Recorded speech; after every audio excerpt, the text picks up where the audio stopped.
سيدنا محمد وعلى آل سيدنا محمد وبارك وسلم۔ محترم دوستوں اور بزرگوں، اللہ تعالیٰ کا یہ بہت بڑا احسان ہے کہ اللہ تعالیٰ نے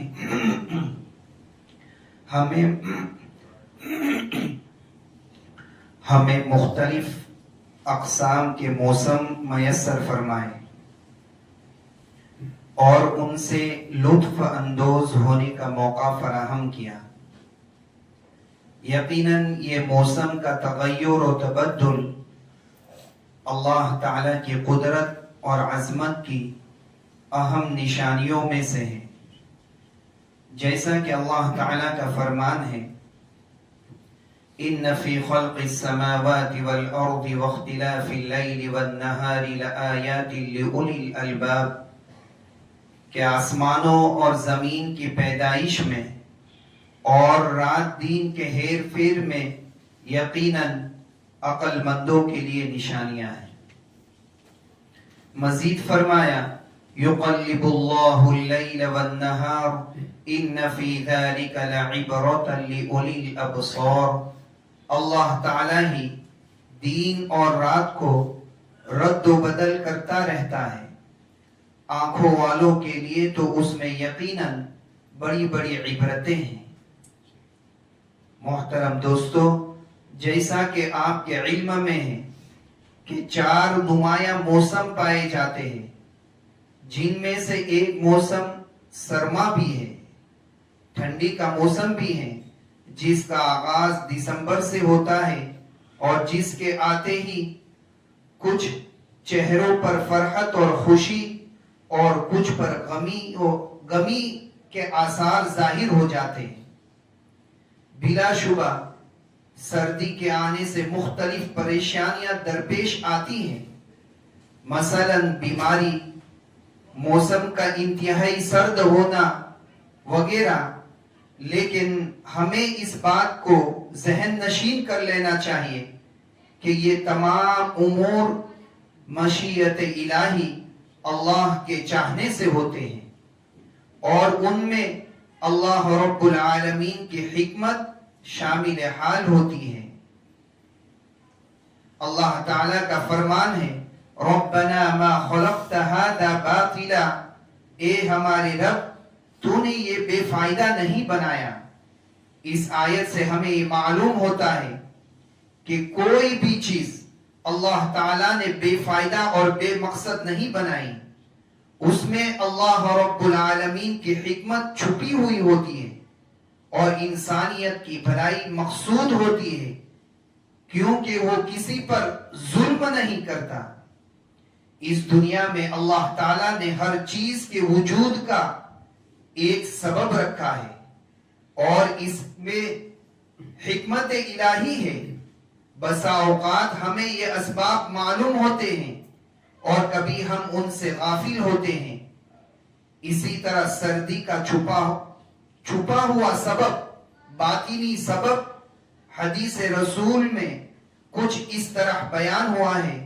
سیدنا ابو ہریرہ رضی اللہ عنہ سے مروی ہے کہ نبی کریم صلی اللہ علیہ وسلم نے ارشاد فرمایا، اشتکت النار الى ربها فقالت رب اکل بعضی بعضا فأذن لها بنفسین، نفس فی الشتاء ونفس فی الصیف، فأشد ما تجدون من الحر وأشد ما تجدون من الزمہریر۔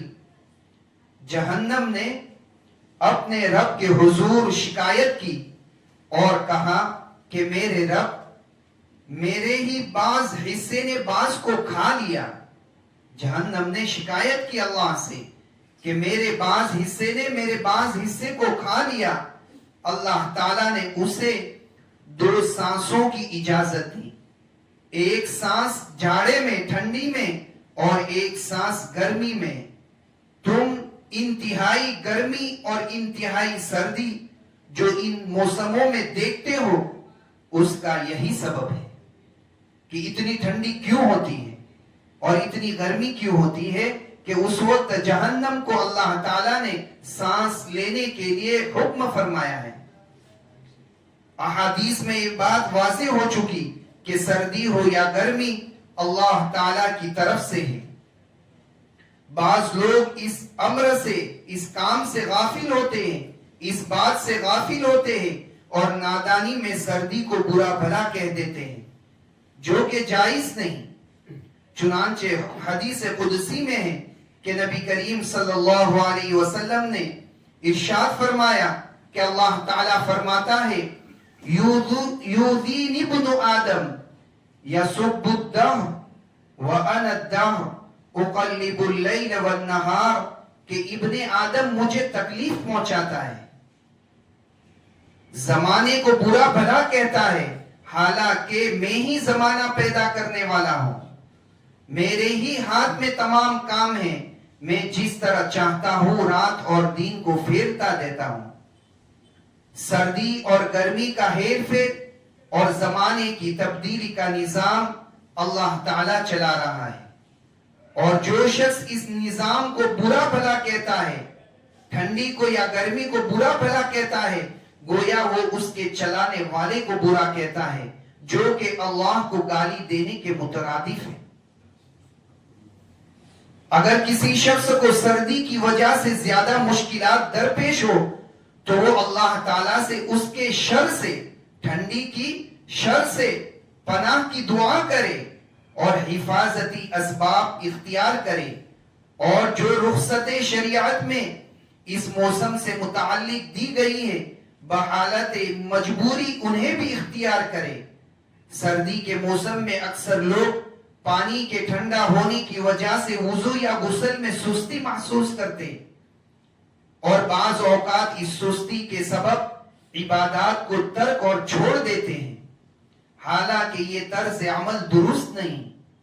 یاد رکھنا چاہیے کہ دین اسلام میں عبادت کے راستے میں آنے والی مشقتیں دراصل اجر و ثواب بڑھانے کا ذریعہ بنتی ہے، نہ کہ رکاوٹ بنتی ہے۔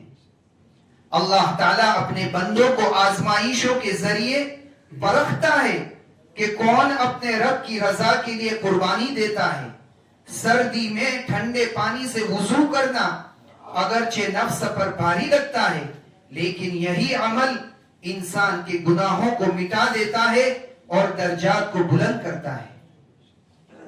حضرت سیدنا ابو ہریرہ رضی اللہ عنہ سے روایت ہے کہ نبی کریم صلی اللہ علیہ وسلم نے ارشاد فرمایا الا اخبرکم بما یمحو اللہ بہ الخطایا ویرفع بہ الدرجات، کیا میں تمہیں ایسی بات نہ بتاؤں جس کے ذریعے اللہ تعالیٰ گناہوں کو مٹا دیتا ہے اور درجات بلند فرماتا ہے۔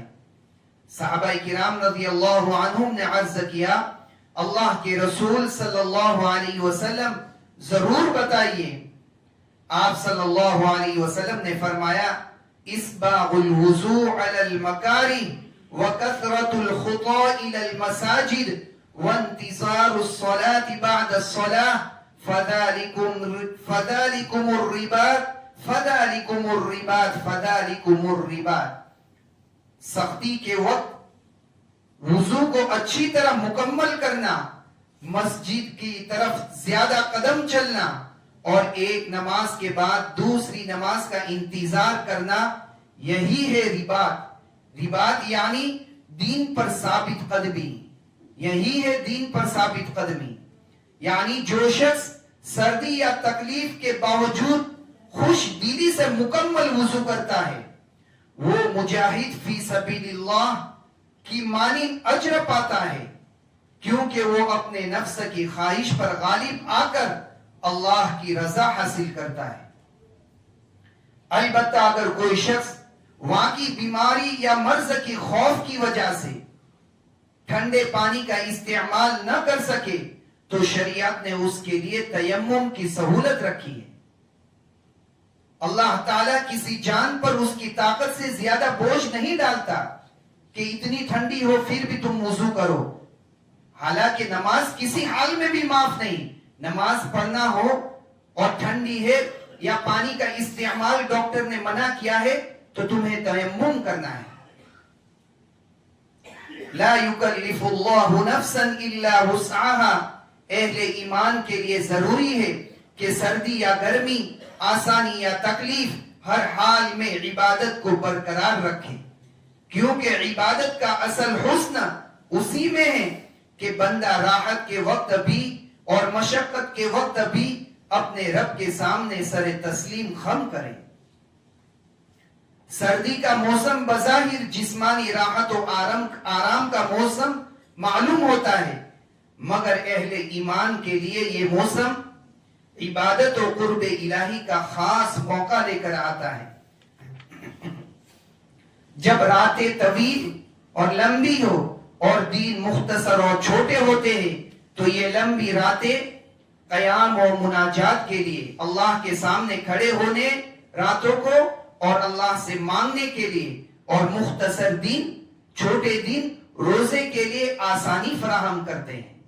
اسی لیے سلف صالحین، نیک بندے اسی موسم کو عبادت کی بہار کہا کرتے تھے۔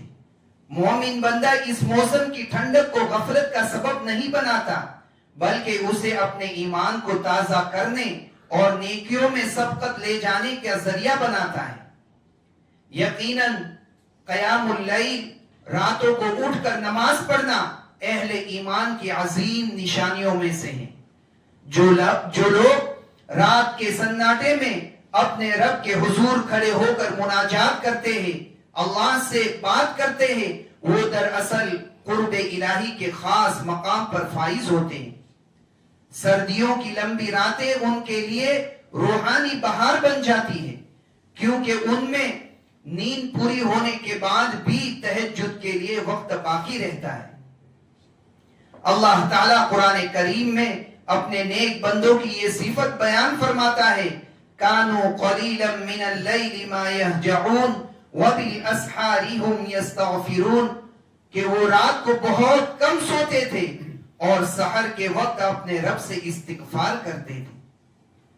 اور رسول اللہ صلی اللہ علیہ وسلم نے فرمایا، اقرب ما یکون الرب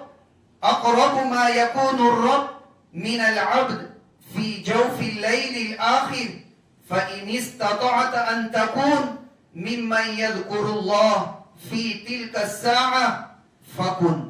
اللہ تعالیٰ بندے کے سب سے زیادہ قریب رات کے آخری حصے میں ہوتا ہے، یعنی اللہ کی رحمتیں سب سے زیادہ اس وقت برستی ہے رات کے آخری حصے میں، لہٰذا اگر تم اس وقت ذکر کرنے والوں میں شامل ہو سکتے ہو تو ضرور شامل ہو جاؤ۔